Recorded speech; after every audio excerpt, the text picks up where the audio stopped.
Chapter limit প্রশ্নমালা 2 3 অঙ্ক limit x tends to π/2 cos x by π/2 minus x এর মান কত। এখানে কি করা হয়েছে, π/2 মাইনাস এক্সটার সমান ধরা হয়েছে জেড, তাহলে এক্স সমান কি হবে, এক্সটা এপাশে নিয়ে দেয়, জেডটা এপাশে যাবে, সমান হবে এক্স সমান হয়ে যাবে π/2 মাইনাস জেড। আচ্ছা, এক্সটা যখন π/2 এর দিকে যাবে তাহলে জেডটা কি হবে, এখানে এক্স এর জায়গায় π/2 বসালে জেডটা জিরোর দিকে যাবে, তাহলে জেড সমান হবে এক্স সমান π/2 বসালে জেড সমান হয়ে যাবে 0। তাহলে এক্স টেন্স টু π/2 যখন হবে তখন জেড টেন্স টু 0 হবে। তাহলে এখানে লিমিট এক্সটা থেকে চেঞ্জ করে আমি জেডে চেঞ্জ করছি, লিমিট জেড টেন্স টু 0। এখানে তলায় জেড বসাচ্ছি, এক্সের জায়গায় বসছে π/2 minus z cos π/2 minus z. আচ্ছা, π/2 মানে 90 ডিগ্রি, তাহলে 90 ডিগ্রি মাইনাস থিটা আমরা জানি সাইন থিটা হয়, সেখানে 90 ডিগ্রি মাইনাস জেড সমান হচ্ছে সাইন জেড বাই জেড। তাহলে limit z tends to 0 sine z by z সমান হচ্ছে 1।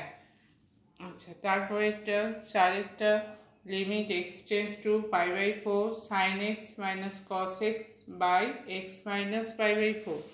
এখানে প্রথমে দুটো অপেক্ষক আছে সাইন এক্স কস এক্স, তাহলে এই দুটোকে প্রথমে আলাদা করলাম, sine x by x minus π/4 minus limit x tends to π/4 cos x by x minus π/4।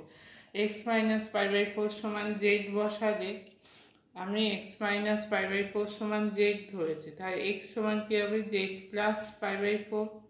তাহলে এখানে এক্স এর জায়গায় আমি জেড প্লাস π/4 বসাচ্ছি আর এক্স মাইনাস π/4 এর জায়গায় জেড বসাচ্ছি। আচ্ছা, এখানেও একইভাবে কসের জায়গায় জেড প্লাস π/4 বসাচ্ছি আর এক্স মাইনাস π/4 এর জায়গায় জেড বসাচ্ছি। এবার লিমিটটা কি হবে,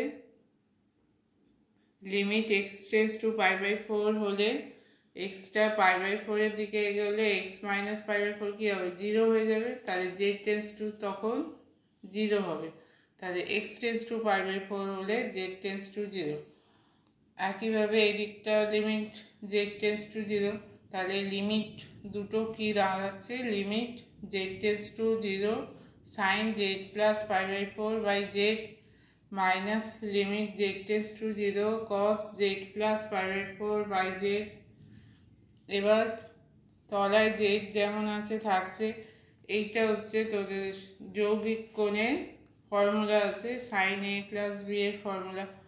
তাই প্রথমে সাইন এ প্লাস বি এর ফর্মুলা হচ্ছে sine A cos B, cos A sine B, তাহলে প্রথমটা হবে sine z cos π/4 plus cos z sine π/4, তলায় জেড যা আছে থাকছে, লিমিটটাও যা আছে থাকবে। একইভাবে মাইনাস দিয়ে limit z tends to 0 cos A plus B এর ফর্মুলা ফেলে হচ্ছে cos z cos π/4 minus sine z sine π/4 by z. এই ফর্মুলা যৌগিক ত্রিকোণমিতি যৌগিক কোণের ফর্মুলাতে আছে। কস এ প্লাস বি এর formula cos A cos B minus sine A sine B, তাহলে cos z cos π/4 minus sine z sine π/4। এবার এইগুলোকে সব আলাদা আলাদা করলাম, limit z tends to 0 sine z by z cos π/4 limit z tends to 0 cos z by z sine π/4 minus limit z tends to 0 cos z by z cos π/4 minus মাইনাসে plus limit z tends to 0 sine z sine π/4 by z. এবার cos π/4 sign π/4 এর মান কত, দুটোই 45, π/4 মানে 45 degree আর কস 45 sign 45 এর মান একই হয় 1/√2। তাহলে সবগুলোতে এই π/4 এর জায়গায় আমরা 1/√2 লিখব। তাহলে কস π/4 এর জায়গায় 1/√2 লিখলাম, তাহলে এখানটা হচ্ছে limit z tends to 0 sine z by z plus sine π/4 এর জায়গায় 1/√2 লিখছি limit z tends to 0 cos z by z minus cos pi by 4 এর জায়গায় 1/√2 লিখছি limit z tends to 0 cos z by z plus sine pi by 4 এর জায়গায় 1/√2 limit z tends to 0 sine z by z. তাহলে এই যে cos z by জেডটা একটা plus আছে একটা মাইনাস আছে, এটা কেটে যাচ্ছে। আচ্ছা, এই সাইন জেড বাই জেড এর লিমিট কটা আছে? দুটো আছে, তার 2 গুণিতক 1/√2 limit z tends to 0 sine z by z. Sine z by z এর লিমিটের মান হচ্ছে 1, 2 গুণিতক 1/√2 √2 দিয়ে 2কে কাটলে হচ্ছে √2 দিয়ে 2কে যদি কাটা হয় তাহলে হবে √2।